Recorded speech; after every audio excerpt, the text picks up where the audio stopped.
Welcome to Empowered Leadership. We share candid conversations with successful leaders about what it takes to cultivate the leadership, life, and legacy you desire, and to do it with confidence, ease, and joy. I'm your host, Alexandra Reese. And today I'm joined by Brian August. Brian is an executive at Oregon Humane Society, where he first served as Chief Operating Officer and now serves as Chief Financial Officer. But Brian is not your typical CFO. As you'll note from our conversation, Brian's focus expands far beyond the numbers. He's one of those rare leaders who really truly understands that business results come when you focus on people and culture first.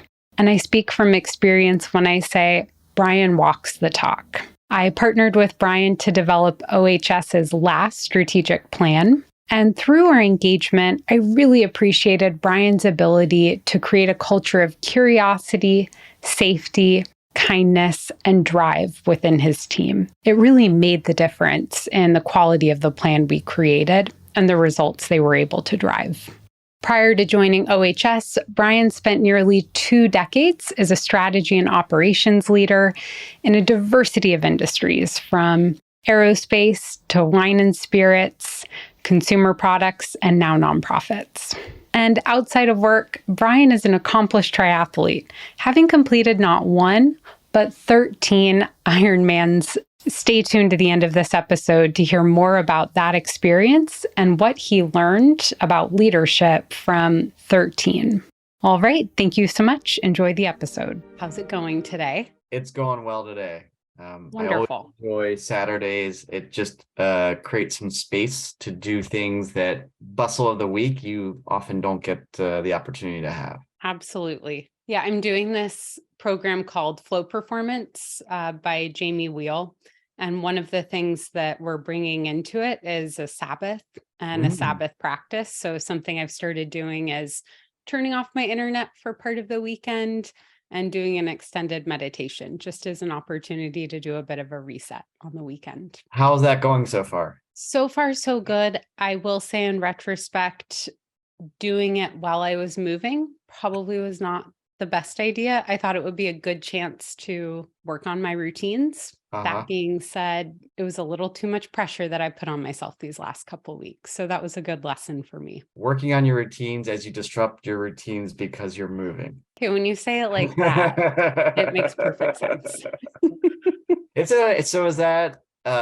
that based in kind of the religious tradition of a Sabbath and having a day of reflection and prayer? The program builds in habits that you do weekly, daily, weekly, monthly, and then every year. So the idea is that you structure into your routine times of reflection and times of reset. You know, if you imagine your life is like you're traversing a trail, going from one point to another. In the day-to-day, you're on the trail, in the trees, just putting one foot in front of the other. And sometimes you need to step up, go to the top of the mountain so you can check and see, okay, am I still heading in the right direction? What's the weather around me look like? And that's what these are. These are your opportunities to step off the trail, go on top of the mountain, look around, and make sure you're still doing the right stuff. I like it. One question I always like to start with is, given the name of this show being Empowered Leadership, I'd love to hear your perspective on what does empowered leadership mean to you? Yes, and in full disclosure, you gave me that question in advance, so it doesn't actually make it easier to answer that when you're asked. What I keep coming back to is that creating opportunity or choices. So when we talk about leadership, for me, there's things that you do, there's actions you take, there's people you develop. But when I think of empowered leadership, and the differential there is, how do we create different choices for us as leaders? One, I think the best tools to keep in your arsenal, so to speak, of leadership is when you are able to create multiple choices from a situation where it seems like you've been backed into a corner. You only have one direction or tendency to make things binary, particularly choices. I think empowered leadership is saying, is there an opportunity, and given your analogy you just had, is there an opportunity to step back, get to the top of the mountain, look around and say, are there other things we're missing? Are there other ways we can approach this? Can we look at this problem differently such that we take it out of the binary and say, there's a range of things that we can do. How do we focus on what is possible versus the things that we can't? Yeah, I love that idea of creating choice, especially in recognition of the fact that as humans, we tend to be hardwired to see yes and no, right, wrong, this or that. We tend to see things in binary choices. I think in principle, we would all agree that's a great thing to do. In practice, especially when we're stressed out, it can be really hard to do that step back and open the aperture to create choice. I'm curious, how do you do that? And what might be an example or two to bring that practice to life for people? Yeah. Well, so I think what I go to first is emotional intelligence. And when we think about us as a being, as a creature, we developed these tendencies to do binary things, to really kind of focus in on just a few options in really times of danger. And whether that was the proverbial tiger in the grass or the person lurking over the cubicle wall, the boss is going to stop by and you're like, I don't want to get cornered by them. And I think that the first thing is understanding how emotions work and how they can hijack all of the ability to step back and look at things and create those choices. So I think the first step of that is really understanding your own feelings, what may trigger them, and then what things you need to do to understand those feelings in a way that allows you to de-trigger yourself so that you can involve the logical part of your brain and really think through, is this really what I'm seeing? Are there other things? Are there people I can bring in that can help? And so for me, that self-awareness is what I would say is really the key to unlock this. If we're not really aware of what we're feeling, what we're experiencing, it's really difficult to settle down enough to look for those options and to think through all those different choices that may be available to us. I'm trying to think of different situations where that could apply. I'll give you a personal example. Earlier this year, I was told that my role was being eliminated. The natural tendency is sort of fight or flight or freeze. So it's like, well, blame the other person, blame whatever. What am I going to do? How am I going to provide? What's my security situation? Am I going to be able to retire eventually? All those things can go through your head. What at least the work I've been able to do the last several years, particularly, I've been able to do is just step back, reflect on what I'm feeling without judging it. There's the fear Mm-hmm. because you get into uncertainty. My job's being eliminated. The world that I knew, the identity that I've spent the last 6+ years building is going to be no more. And just getting your arms around that and saying, one, I'm afraid. I don't know what's next. Two, I'm sad because I've poured my heart and soul into this. And that has a tendency to be reflected in our identity. And then three, maybe a little bit angry and understand these are all, anger is not a bad emotion. It tells you need to change something, and whether you choose to change something or whether someone puts you in a situation where the choice is made Yeah. for you. Because by processing those emotions and understanding what each of those mean, because we tend to experience multiple emotions at the same time. It's usually not one emotion. But what that allowed me to do as I processed through that was to bring in excitement. Under all this was, well, now there are other things that are out there. There are other things that I may want to do. I now have the opportunity to explore that and see where that goes. If you are subject to your emotions, if you're letting your emotions run your response, it's really difficult to get to that. By bringing that excitement in, I can see there are a number of opportunities that I can pursue. There's a number of organizations that actually have reached out and said, hey, we heard you're leaving. Would you be interested in this? That's been really exciting and really interesting to pursue. But you have to go through the emotions. You have to process them. You have to recognize you're going to receive some emotions that are really uncomfortable. You have to acknowledge them. Yeah, your explanation and your example, I think, encapsulate perfectly the importance of focusing first on self-leadership as a leader.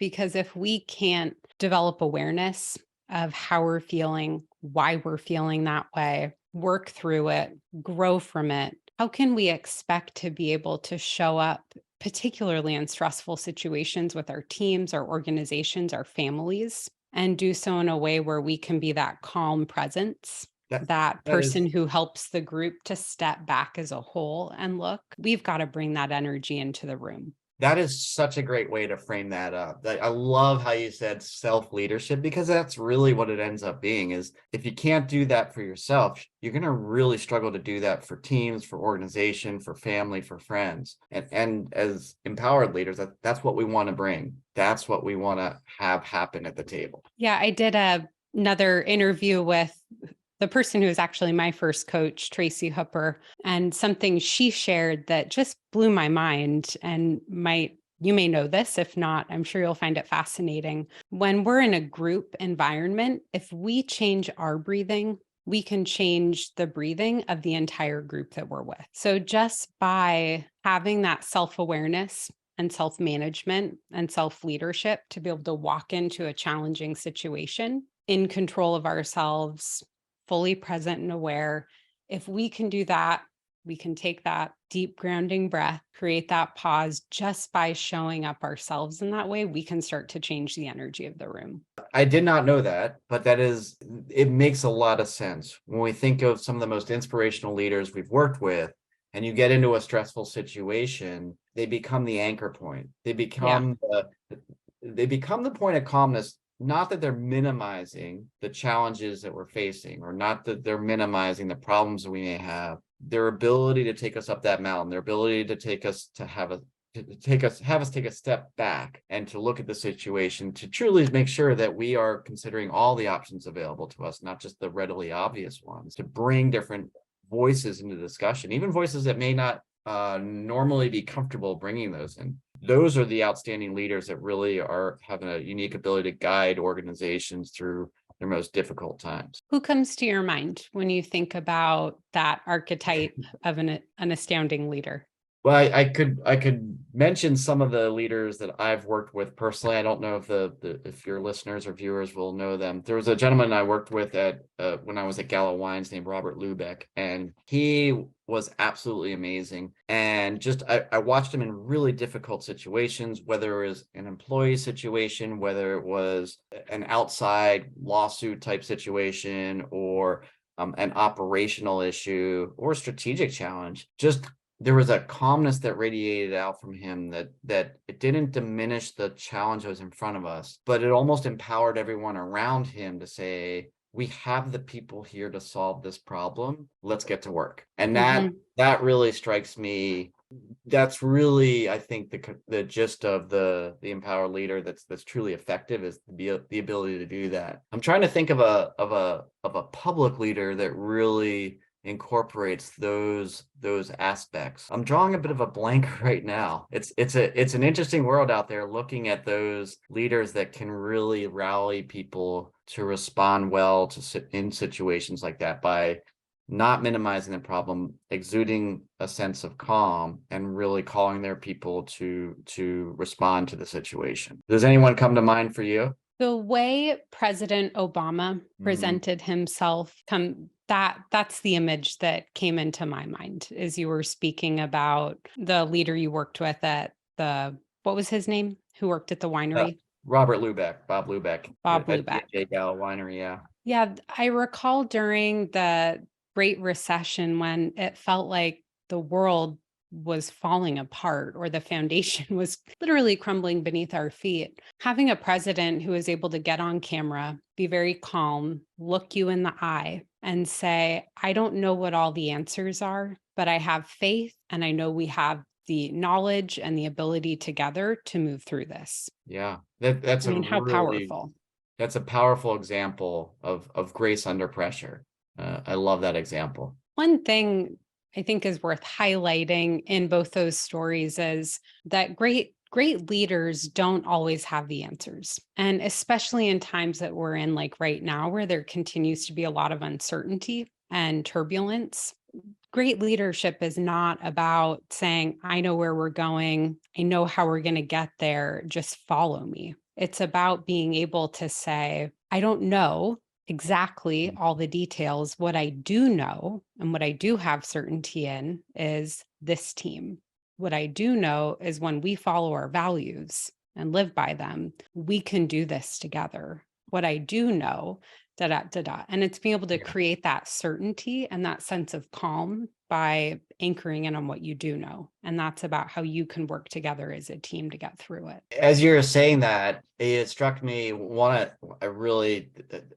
have a strong affinity with what you said. And then as you were saying that, I was thinking through situations where there's leaders that take the time to define the facts, set up an opportunity to say, we get to choose how we respond. And this is how I choose to respond. So it's separating out circumstances from experience. So circumstances of the economy is taking a dive, mortgage rates are going up, interest rates are going up, there's international conflict, all these things. These are things that are not in our control. These are things that are happening. What we do with that, that's the thing, that's the experience part. That's the what we're in control. And those great leaders say, here's what I know, and here's how I know we can choose to respond. So they're able to rally people around, to bring them out of the woe is this circumstance and more into, we've got some options here. I need your help to figure out what's going to be the most likely to help us be successful. Mm-hmm. Yeah, that pulling out of information and bringing information into the room is, I think, a really important point today. I see a lot of leaders, especially when we're in the strategy room together, wanting to make decisions based on gut or intuition or a quick conversation because they think, well, everything's uncertain. Let's just move forward and move forward quickly. My response is always your gut and your intuition is based on making decisions around past experience. That's what you're doing, which serves you when the circumstances you're in, to your point, are like the past. Go with your gut. When the circumstances are different, you've got to bring that information into the room to inform decision making, and you've got to have some facts. Otherwise, you're unlikely to end up going in a direction that serves you. I see you laughing. What's coming to mind for you there? Well, it's so as you're saying that, I'm thinking of all the situations where, whether myself or for leaders, we talked about the EQ and emotional intelligence and the proverbial tiger in the grass, and that our intuition. I like that you didn't dismiss it. You said it's a piece of it, and our intuition can serve us well, but it's a shortcut. So by its nature, it allows for a fast response. However, that's why we get to the binary, the quick choice of like this or that. If the circumstances are exactly like what we did before and whatever it was we did worked, that's great. Why I was laughing is I was trying to think of where the circumstances are exactly the same. Because chances are you're in a situation, you're in a scenario, and the circumstances are always at least slightly different, if not completely different. You've got different players involved. You have different external circumstances involved. You have different resources you can bring to bear. So I'm going back to the intuition piece is a really important part. It's almost that early warning system. And then how do you then use that to pay attention to your emotions? What are you feeling? Is it fear? And if that's the case, usually for me at least, when I have a fear, it's because there's an unknown component somewhere. And my first now learned response, my first kind of deliberate response is, I'm definitely experiencing fear here. I need to go out and get more information. I'm not sure I have enough information to really make the best decision possible. And that allows me to bring in kind of the logical part of my brain, the thinking part, to really say, who else is really good at this? Or who else has faced something like this before? What are the resources we have available? And you start getting into that logical part of your brain that's really great at solving complex, difficult challenges, but it's not fast. It's a balance of all these. And I either look at it as an overlapping Venn diagram, or you can look at it as a three-legged stool, where you have that first thing is that feeling in your gut, that pit of your stomach, and the physical manifestation of whatever your response is to what's going on. And then what's the emotion that follows that? Is it fear? Is it excitement? Is it anger? Is it frustration? Could be any of these, some combination of them. And then there's the third piece, which is what is your logical thinking part of your head, the prefrontal cortex? What is that telling you? Or how is that framing up this issue? And I find the best responses, the best leaders are able to bring all those together. So they're not ignoring their intuition. They're using it as a signal of something and saying, I need to pay attention to this because my gut's saying something. Now I need to understand the emotions that are around this, either for me or for my teams or for my customers or for my donors or for my shareholders, whoever it might be. And then let's think through, who do we need to work on? But that takes a lot of discipline. It takes a lot of vulnerability. So for a leader, that's often people look to them and say, what should we do? And there's always this, I tend to say, a great American picture of the decisive leader, like, this is exactly Yes. what we're going to do. I guess I don't know if that's truly an Americanism or if that is more broadly thought of worldwide, in terms of like the decisive leader, always setting the direction, always having the answer. So it takes a certain amount of humility, vulnerability, and confidence to be able to bring all three of those elements into decision making or responding to a crisis or to a challenge. Yeah, that's a great insight around being judicious of using your intuition as a signal for, okay, something's up here, something feels off, or something feels different. Then tapping into, okay, what's going on emotionally for me? What am I feeling right now? And so you can dig into, is this something about me? Is this something I'm seeing in my team? Or is there something deeper here that we need more information about? And then you go to the information piece and bring that in.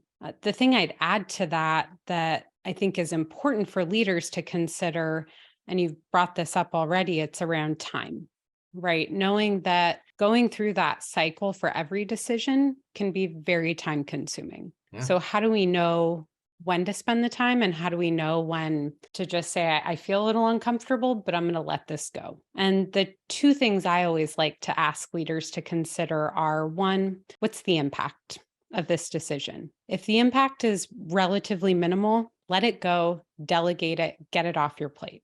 You shouldn't have been ruminating on this decision in the first place. If the decision, and then the second is risk. How risky is this? If the range of answers is 0 to 100, 0 is no risk, 100 is a little bit of risk, let it go. It's probably not that important for you to be spinning your wheels on it. However, if it's high impact, high risk, spend the time. I couldn't agree more. I think the challenge, or maybe the trap that leaders fall in, is maybe not having a couple traps you can fall into. Is one, there was some experience in their background in the past, or a colleague had, where they saw it went south. It just things did not work. They spiraled, kind of a cascade effect where one mistake led to bigger mistakes. They may make that leap to, the risk is really high, when I think what you're framing up is it really that high? Are there people you can pull in quickly to say, what's the risk of this? Who's in the best place to make a quick decision on? Or do we need to get a team together to really consider this? I think the second challenge with that approach is, if I go back to the EQ and kind of the emotions that you feel. So for me, if I'm feeling fear, often I don't have enough information to make a quick decision. Our ancestors, who had to make decisions about tigers in the grass, so they're always going to invent the worst case narrative, right? Yes. And they do this because it makes sense. Like, from an evolutionary perspective, this is what allowed us to survive. Is, if we assume there is a tiger in that grass, then the worst outcome of that is there's a tiger in the grass and I get eaten. But at least I'll be ready to try to run, to fight, or whatever. The best outcome of that is I prepare for a tiger in the grass and there is no tiger in the grass. Great. The worst of the only thing I lost from that was just being a little bit on heightened alert, but I came through the other side okay. Versus, if there is a tiger in the grass, at least I have a fighting chance to make it through because I'm ready to run, to fight, to whatever. So if we get into those situations where we talk about, like, should I be making the decision? What is that risk? If we have less information, we tend to inflate that risk. And that's always, I think you asked a great question, and this is where experience and wisdom, and I think getting multiple perspectives comes into play, is that, do I have a good enough understanding of that risk to say, there is a remote chance this could be something bad, but if that happened, we'll be able to reconvene and take another look at this. But likely that worst outcome is, it'll be okay. And this person actually has better information and therefore can better assess the risk. So I'm going to delegate to them, and then say, if you have questions, you have concern, pull me in. I think one of the things that really can make that effective is if you have a really high trust, I'm talking about executive teams now, but it could be any team. But if you have a really high trust, high conflict team, meaning they're willing to say, wait a minute, you're being really dismissive of this risk. I see these 6 things that are really bad that could result from this that aren't that remote. And you sit there and you have I could say heated discussion, but you sit there and have a very robust discussion and get those perspectives. You have to have a safe environment, psychologically safe. You have to have a high trust team. You have to have a team that is used to navigating through conflict and conflict around ideas and issues and approaches, not interpersonal conflict, although that inevitably seems to bleed into it as well. And so I think that's, when you're a leader, that is what you should seek to build in your teams. And at Oregon Humane Society, as the COO, I'm now the CFO, but that was something that I deliberately set out to do, is say, we have an opportunity to build a team here that can work deliberately on how to better navigate conflict, better bring in the different voices and perspectives that may be ones that we tend to dismiss, and try to make the best decisions possible, but also have the best people to make those decisions, make those, and then have the rest of the team support them through that. There are a lot of gems in what you just shared. A few things worth anchoring on or seconding. Yeah. One, that human nature is going to be that we tend to go to the worst case scenario. And we tend to, in periods of uncertainty, over-index on what could go wrong. And for most of us, that's not something that will ever change. We're hardwired.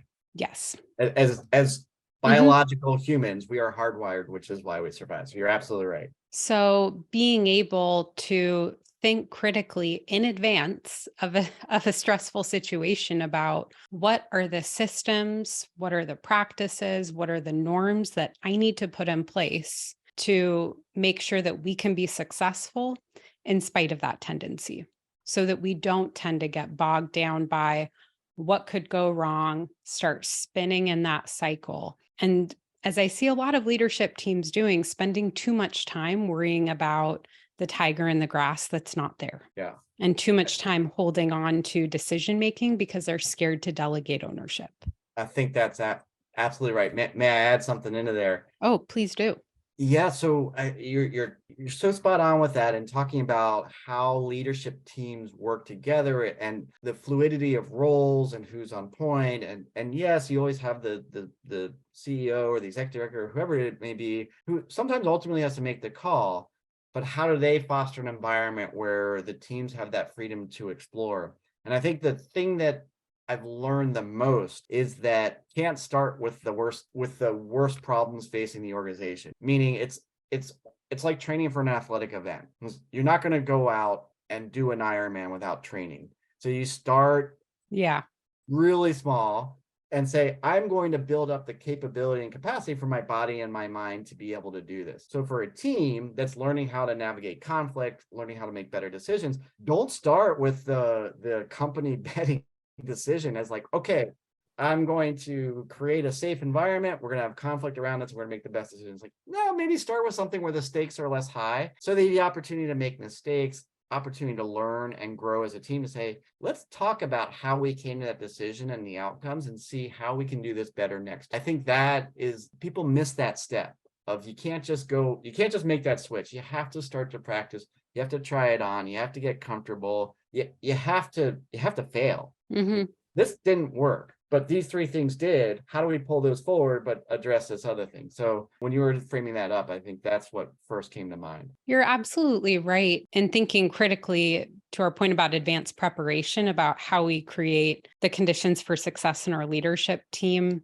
Your point around being thoughtful about how we create norms around communication, intellectual debate, challenging of the status quo. We want to do those in circumstances that are relatively low stress and relatively low risk to start, so that we can practice and be vulnerable in a space where our kind of spidey senses aren't tingling already. And a couple of things I'd recommend there, which I think tie back into our earlier conversation, are: one, don't wait to talk about risk until you're in a challenging situation.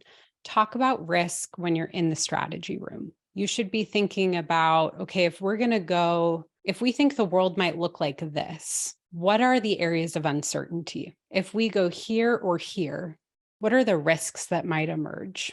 And talk about it then, before the risk is here, when it feels safe and comfortable to do so. Talk about what are the risks, what are their possible impacts, what are the threshold values we need to pay attention to, and what are the choices we have available to us to mitigate risk now? And use that as a testing ground for how good are we at being able to engage in healthy debate? How comfortable are we challenging? If I'm the CFO, how comfortable am I challenging the CHRO and saying, I see a risk in your department? Can we talk about that? Mm-hmm. Because that, to your point, that ability to be able to not just wear our hat of our department, but to be able to really say the leadership team is my first team. I'm a member of this leadership team before I'm the director of HR. And that takes an ability to be fluid and flexible and comfortable, kind of changing our perspective and challenging one another. You're so right. And I think that when people talk about leadership and they just think it's progressive, just have more responsibility, more power, blah, blah, blah. I think what you're highlighting is why being a leader is so difficult. Nothing that we are talking about today is easy. I mean, being a leader, being an empowered leader, this is hard stuff. There's no magic book. There's no unlock. It takes a lot of deliberate work, and it's not linear. We fall back, we fall down. And I think that concept of first team from Lencioni, I think is where you're grabbing that. And I love that. I love his work.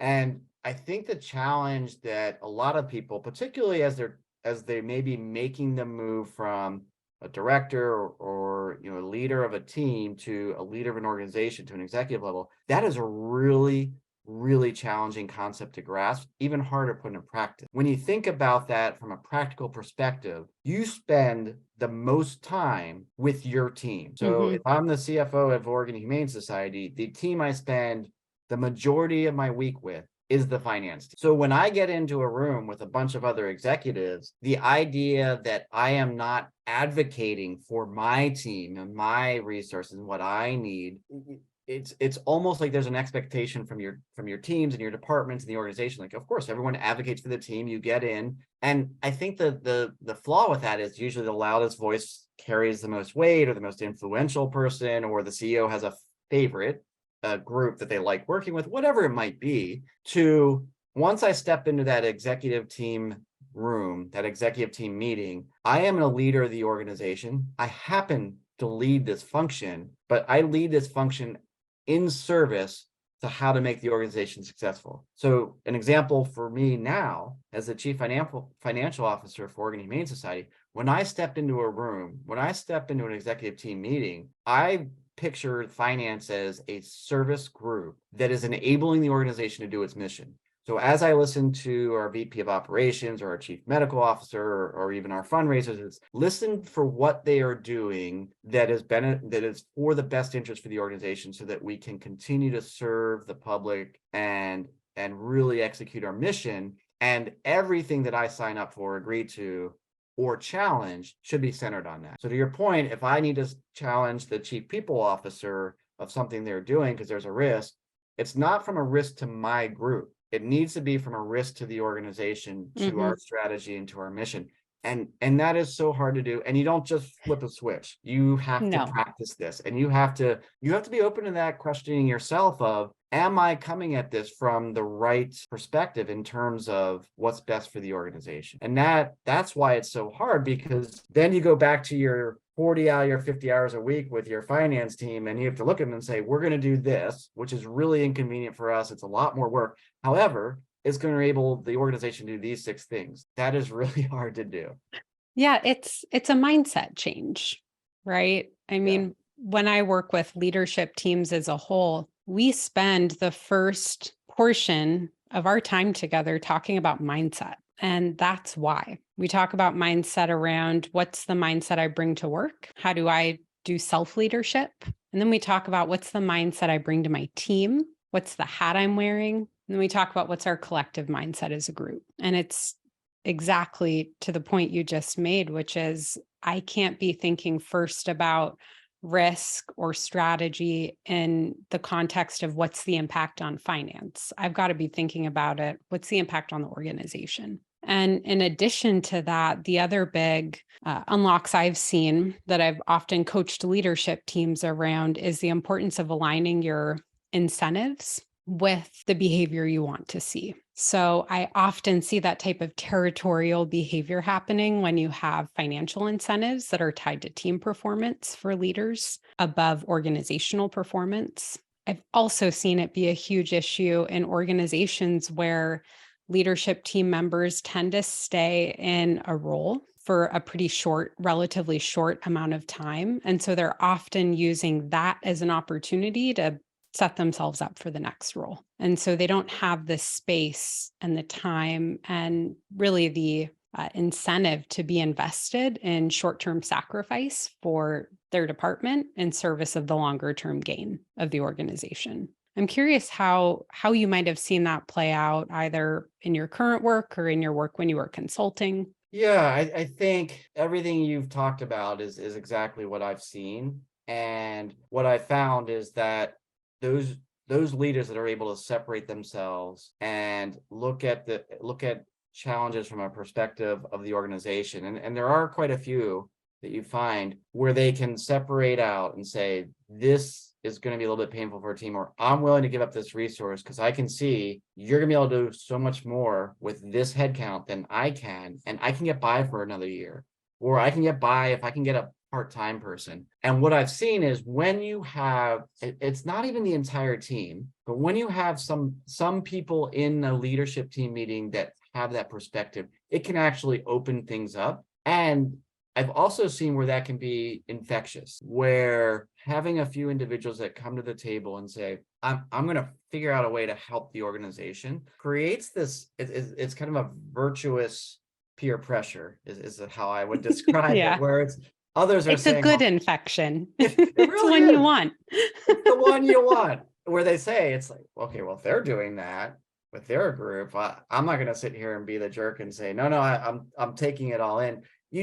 I will say you do run into that. However, I think for the most part, what I've seen is that can inspire others to also maybe think a little bit differently because they're facing someone or they're in a room with someone that is not fighting for resources. They're fighting for the organization. And it's not a 180, but it is a shift from, instead of trying to get as much as you can and then settling, it was like a negotiation tactic. It's like, you're going to negotiate with yourself, you're going to negotiate with the organization. It's like, no, there's kind of again, it goes back to binary thinking of, if you win, I lose. And I think as a leadership team, it has to be how do we win? And so you're not talking about like, how do you capitulate? How do you get weaker? How do you give up resources to your team? But we are saying, how do we as an organization win? Because we all win. And if I win, but the organization falls short, is that really a win? And I think having those few individuals can really set the tone.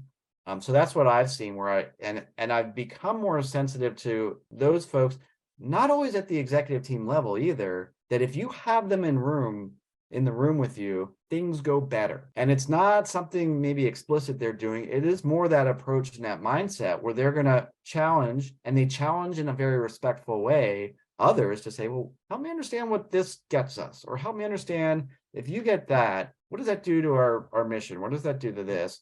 And we'll also be the first people to say, you know what? It is more important we invest here than in my team.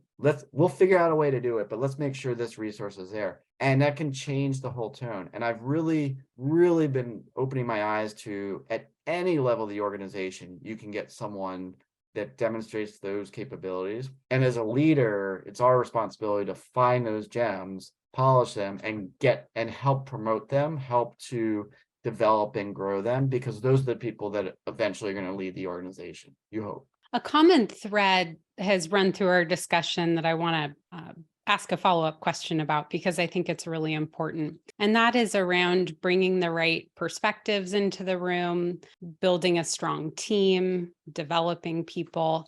I mean, that seems like one of the most important roles a leader has played. You've brought it up in your answer to almost every question or response to everything I've said today. Yeah. Tell me a little bit more about your approach to developing people, bringing them into the room, making sure that there's enough psychological safety and team cohesion for that perspective to be welcome, embraced, and really drive the organization forward. I'm a big fan of strength finders. I use that with all my teams from a perspective of understanding what makes a person tick, but also from broadening, especially for someone who may be earlier in their career, haven't had that exposure. There's other ways people are constructed. And so making the assumption that this is logical and intuitive for me, and therefore it should be for everyone, is a false path to go down.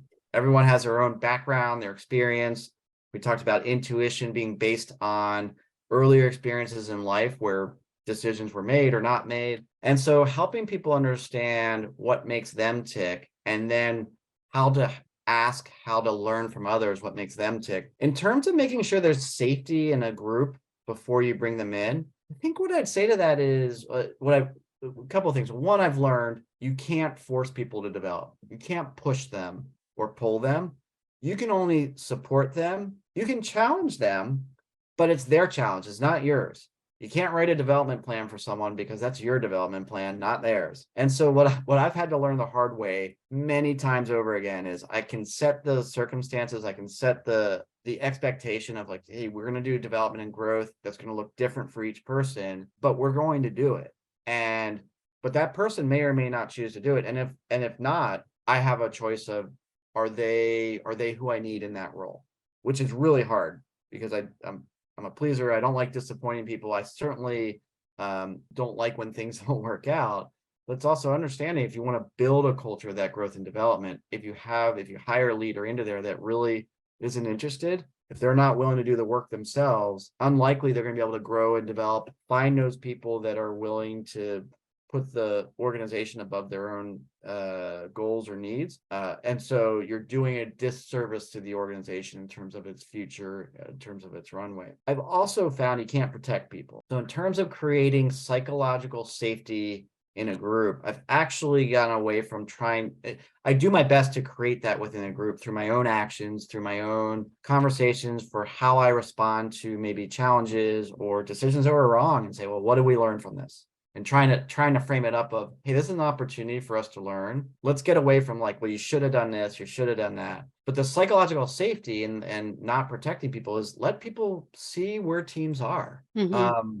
And that's hard because I want to create a very safe space for these folks that may not have been exposed to this before to come in and really have a great experience. And then I realized having them come in and maybe not have a great experience, or maybe seeing where there's not safety is just as instructive, assuming you debrief with them afterwards. How do you think that went? What do you think that person was asking for? What do you think was going on in the room? And helping them develop their sense so that when they enter organizations or they enter teams where there isn't that safety, they can follow their own intuition, their own thinking, their own feelings to say, I think I see what's going on here. How do I start influencing that? So you're actually helping them get the tools and the experience to be able to navigate situations, whether there's high psychological safety or not. You're helping them develop their skills in creating that. Yeah, maybe to summarize a few things I'm hearing you share that are really important. One, set the expectation. We are an organization that values growth and development. And here's what that looks and sounds and feels like. And here's what that means for you. Two, if people aren't willing to meet those expectations, you need to make a tough decision around, is this the right person for the role? It's not about them being a bad person. It's about, are they the right fit? And then three, creating accountability for when people don't meet expectations, which they won't. How do you deal with that? And creating space for people to feel like when they fail, it's about learning and growth and continuous improvement. It's not about sweeping it under the rug, hoping it'll get better, or letting it fester. And I see that happening so often. People hoping it will get better because they like the person. We want to be optimistic. We don't want to be unkind, or they didn't set the expectations in the first place. So they have no expectations to fall back on, which makes it really hard to give that type of constructive more qualitative or behavioral feedback? Yeah, and yes, I think you summed up what I said in a lot more words beautifully. And I think this is when we talked about sort of the three-legged stool of the feeling, the physical manifestation, the feeling or emotion, and then the logical thinking. I think when you're talking about the folks that are working on this, that intuition, and this is what I've learned in my time, and I think this is common for leaders, is you get an intuition of something's not working. And rather than stopping, having that conversation, setting the expectations, you sort of say, oh, it's just a feeling. They're high performing. Maybe they're really good fundraisers, or they're really good salespeople, or they're really good finance people. And you shove that down. You just don't acknowledge that. And that it's not always the case, but often that can be an early warning or early signal of like something's off here. And maybe it's expectations, maybe it's values, maybe they're not in the right role. It might not be the right organization. Or they might be missing, there might be a gap with skills which you can work on. But until you identify that, they're not going to work on because they don't know. It might be a blind spot. So I think this kind of brings it full circle to say that the intuition and making sure you're bringing all three of those into there allows for creating the safe space, creating the accountability, creating the expectation of growth. Without the understanding of your own kind of three-legged stool, you're really challenging to do that consistently. Absolutely. You've got to do the self-work. Is that what it all comes back to again? I think we've come full circle on that. I think we have. There were a couple of things I wanted to ask you about before we ended our conversation today. One is around how you've approached developing yourself. You've shared a lot in our conversation today about learning experiences, moments of development for you, things that you've worked on. How have you approached that self-development work? Yeah, so I've approached it. Well, it's changed over the years, I should say. Particularly as I've gotten into more of an environment, and I think the higher you get as an executive, higher further you get along as an executive, the more you have to figure out your own path for self-development. And as I've done that, a lot of reading. I have an executive coach I use who's been really helpful, and a lot of trying things. And there's two things I've had to get comfortable with that trying things is one, comfortable with failure, which when you are a motivated executive, this is going to work, we're going to try this thing, and be ready to say it didn't work. Hear people when they're saying it didn't work versus doubling down. You're vested in it. Of course you are. You spent time, energy. I think that the second piece is grace, empathy for yourself. Saying you should have done this or you should have caught this, it's not helpful in terms of your development and growth. Instead of saying, I'm going to continue to make mistakes. Can I learn from this so that the mistakes I make are new or novel for me, and I can learn something from it? And trying to take that as just it's a process of life. We go through, we make mistakes, we get better, and then we die. So it's a little morbid, but like that's kind of how we go here. And hopefully you can impart your mistakes to others so they can avoid them. But generally what I found is you can do that, but if they're not ready to listen, they're going to have to go out and make maybe the same mistake, maybe a different mistake. Yeah. And you do the best you can for others around you. So really a lot of consistent work, a lot of self-reflection, and much more listening than talking, which you may not be able to tell from this podcast, given the amount of talking I'm doing. But as we get into meetings, as we get into situations, I've tried to step back, take that mountain view and say, what's going on here? Whether it's a strategic question, whether there's interpersonal dynamics, and trying to apply all the things I read, all the things I practice, all the things I try to get feedback on.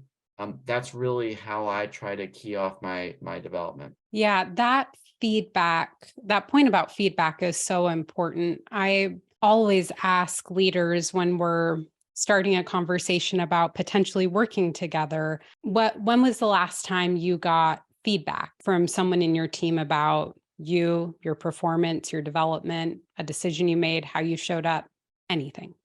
And I am consistently surprised at the number of people with whom I speak who say, I don't remember, or, well, in one-on-ones with my direct reports, they'll sometimes give me feedback, but I never hear anything from anyone else. And to your point, the further we grow as a leader, the more what we need to do to develop is unique to us. Mm-hmm. And so we've got to have that drive to chart our own path. And we've got to have the contextual input to inform what is that path. Because leadership, first and foremost, is a service role. We're in service to our customers, which are our team. Because if we serve our team, they'll serve our end customers or stakeholders. And so we've got to get, just like organizations are customer obsessed and getting feedback from their end customers, you've got to do that as a leader from your customers who are your team. And then you've got to get support. Yeah. And, one of the things that for me, an anchor point is each year I do a sort of a mini 360 for myself. So whether someone is reporting to me as an executive assistant or is our chief medical officer, I frame up 4 or 5 simple questions and email and said, we can either get together and discuss it, you can write it down, and just to see from their perspective, what is it that you like that I'm doing? Like, what is it like, oh, please keep doing this. Absolutely. What is it that you wish I'd stop or do less frequently? And then what are things that I'm not doing that you wish I would? And it's always an interesting exercise. And so often if I see patterns, then I'm able to take that feedback and say, hey, there's a few people that mentioned this thing. And that's really helpful as I try to get to be a better leader, to better help them. Equally as often, I learn a lot about the person providing the feedback. What's important to them? Where are they struggling? Where are they struggling with me? Where are they struggling with others? And that is also helpful as I try to continue to help them develop and grow. To your point, I am always surprised because each year with the executive team reporting to me, I would say, you are free to use this or any other format. And I would encourage you to reach out to your peers, reach out to your teams, reach out to other people in the organization and do something similar. And I don't know, I don't think any or few, if any of them have done that. And I get it, we're busy and they may have different mechanisms of doing that. But for me, I don't know how else to triangulate around how I may be showing up as a leader and how I can better service the individuals that are working for me. Because giving feedback for them, I think, is a safer way to really reflect on where they are. Yeah, feedback as a tool cannot be overstated. That's worth a whole separate conversation and something I write about a lot because it's, I would say, a foundational element to psychological safety and trust and growth. Because if you want to grow, you're going to be doing new things. And every time you do new things, especially if they're outside of your comfort zone, you're probably going to do things that don't quite land right. You would do differently next time. And if you're going to really learn and grow from those experiences, you've got to be able to get and receive and give feedback. And Yes. so many teams are so uncomfortable with doing that. Yeah, and it can, and sometimes you get feedback and it hurts. It hurts Yes. personally. And you have to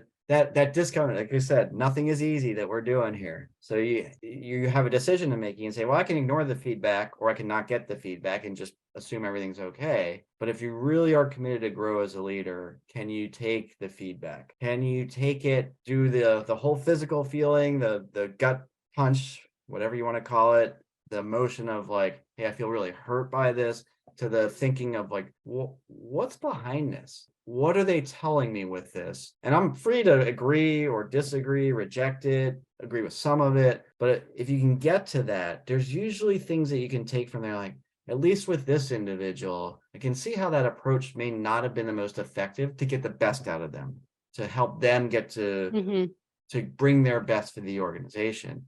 And ultimately, if it's a service that we're doing as leaders, we owe it to our teams to live in that discomfort, to model the ability to be vulnerable, to create that safe space. Like, look, you don't like something I'm doing, give me feedback. I'm not going to bite your head off.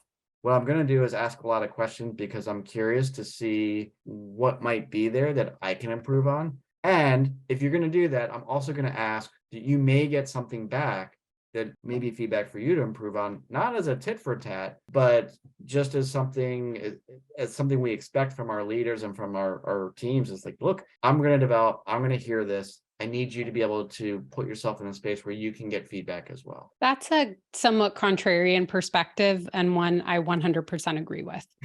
Often the conventional wisdom or guidance on feedback today is when somebody has feedback, you listen, you ask questions to learn to understand, and you don't respond. It is important for feedback to be bidirectional, Yeah. and for there to be a comfort with digging deeper and Yeah. saying, okay, I'm hearing this. Let me ask you a few questions. Let's learn more about this.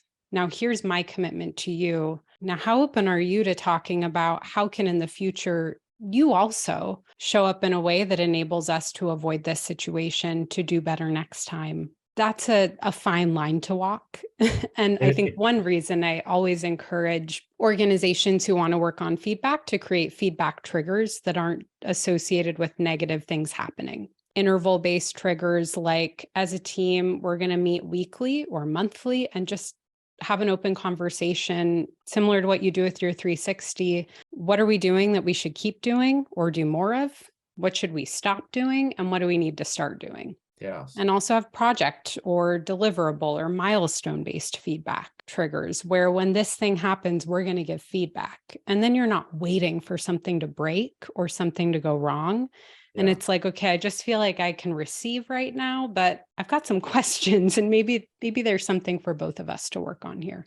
But I think you just touched on something that's so important. One, yes, it's a fine line. So I guess when I said tit for tat, it's really important to not be that, well, you're giving me this feedback, let me give you some feedback. That doesn't work. And if that's your tendency, you may know, like, I tend to do that. It's like, yeah. Well, then don't do it at the same time. Schedule in advance a meeting where you're getting feedback and a meeting where you're going to be talking about their performance, so that there's no tit for tat. Like, we had this scheduled, and so it takes some of the back and forth out of it. If you can't do it in the same conversation, because I think that is a hallmark of a really skilled leader and communicator, just like you did there, where you're framing it up and saying, like, let's talk about what I'm committing to do, how I'm going to come to the table differently. And let's talk about how you can maybe show up in a way that helps this situation too.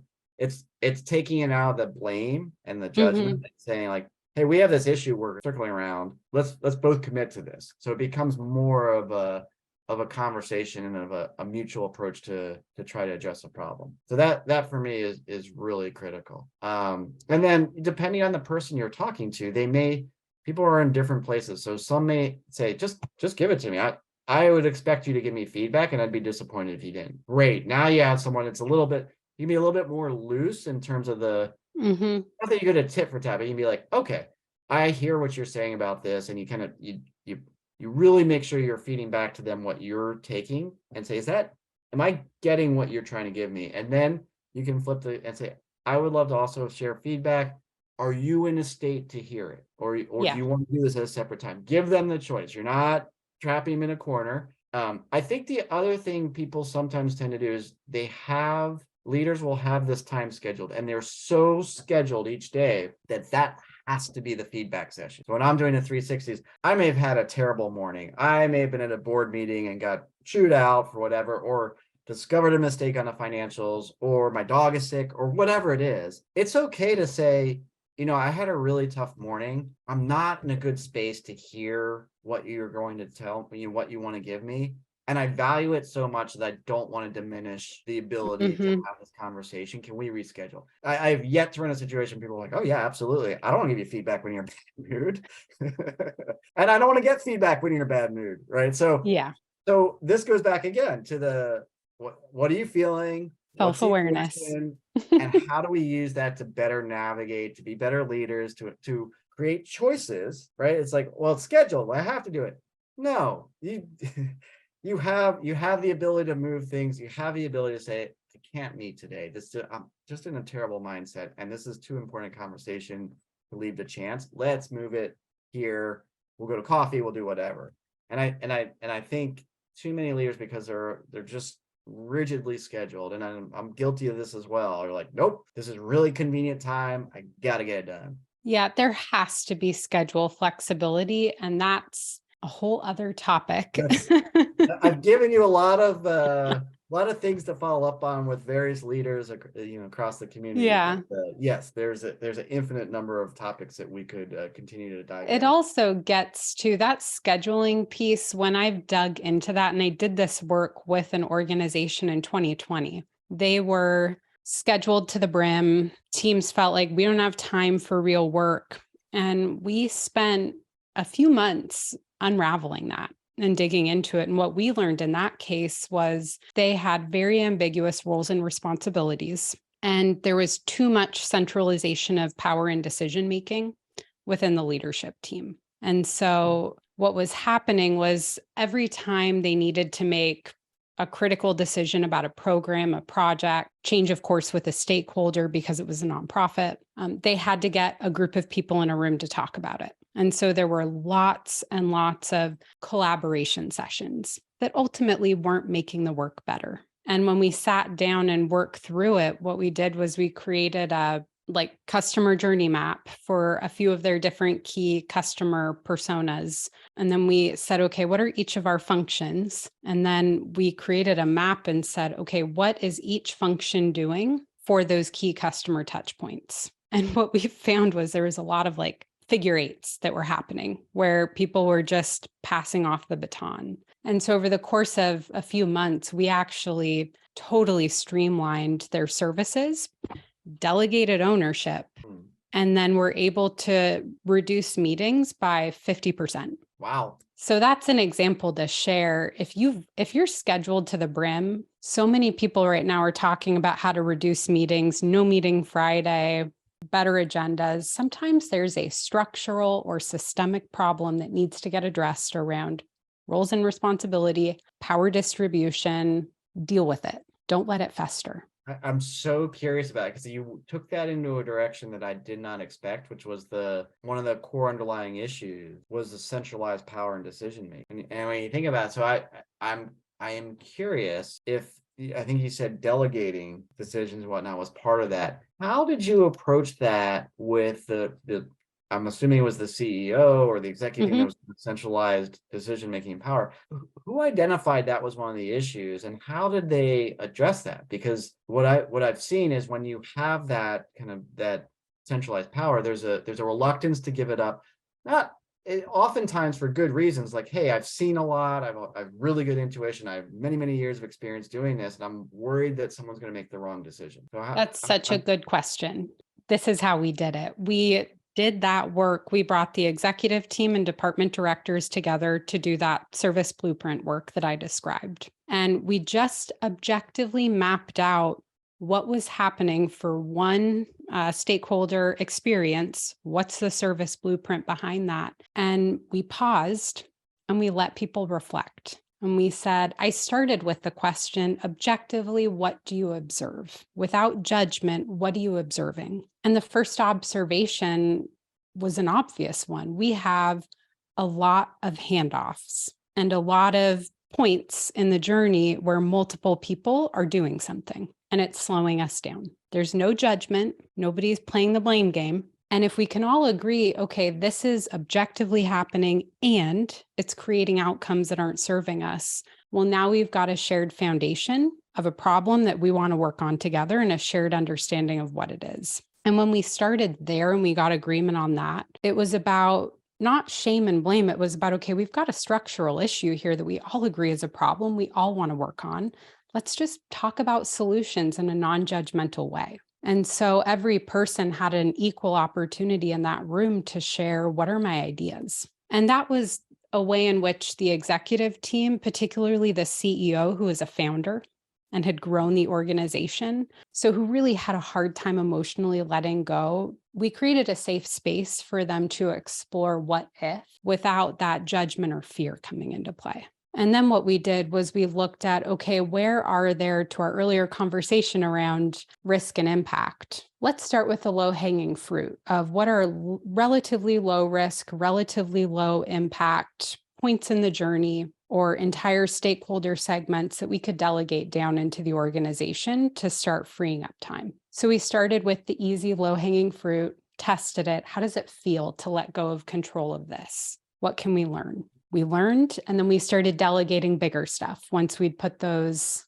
new norms and new ways of working into practice. And while we were doing this, I was doing one-on-one coaching with the CEO and the COO, and joint coaching with both of them to really work through what are the feelings that are coming up for me? What are the fears that are coming up for me? And we did that work that you described doing on your own around why are these feelings coming up? How true are they? The things that are creating them, and what do I need to do so that I can let go of that fear? Wow, that sounds like a great approach. I'm doing it now with another organization, and it's going great.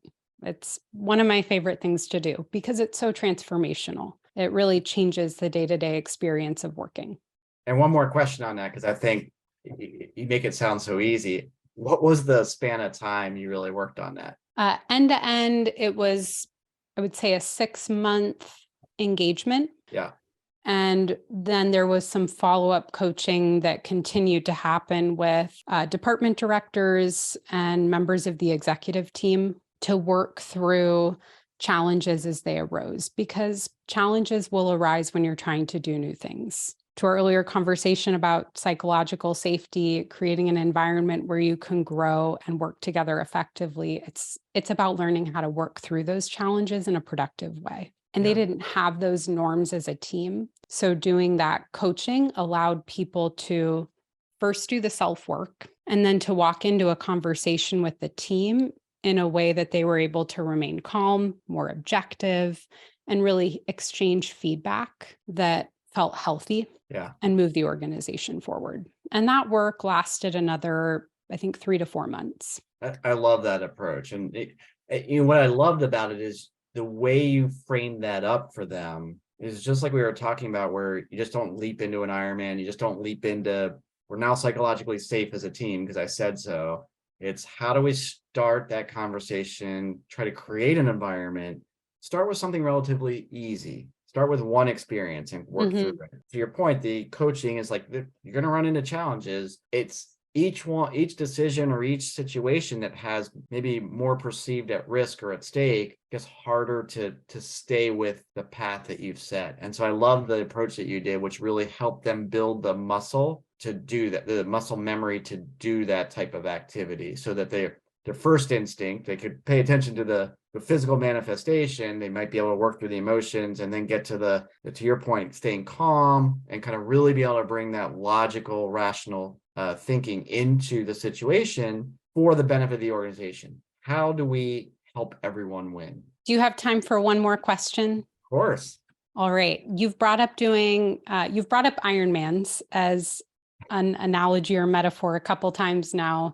And you mentioned in an earlier call we had that you've done 13, which is a tremendous accomplishment. What leadership lessons did you learn through doing 13 Ironmans? And maybe for those people who aren't familiar with it, share what exactly an Ironman is before you share your lessons learned. Okay, well, glad my humble bragging paid off.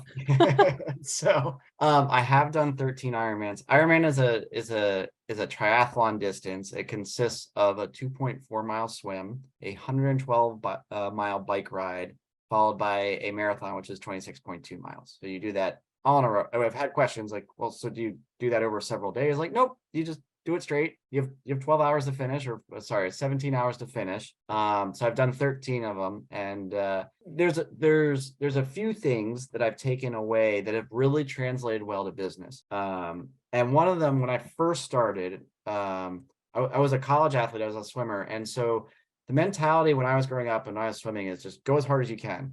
You go in, you're doing sets, you're doing whatever, you just go as hard as you can. You get in a race, you go as hard as you can, which works. The events were relatively short. What I learned from doing Ironman training is they do a lot of heart rate based training, and you actually train yourself to be more efficient at lower heart rates because you can't go as hard as you can from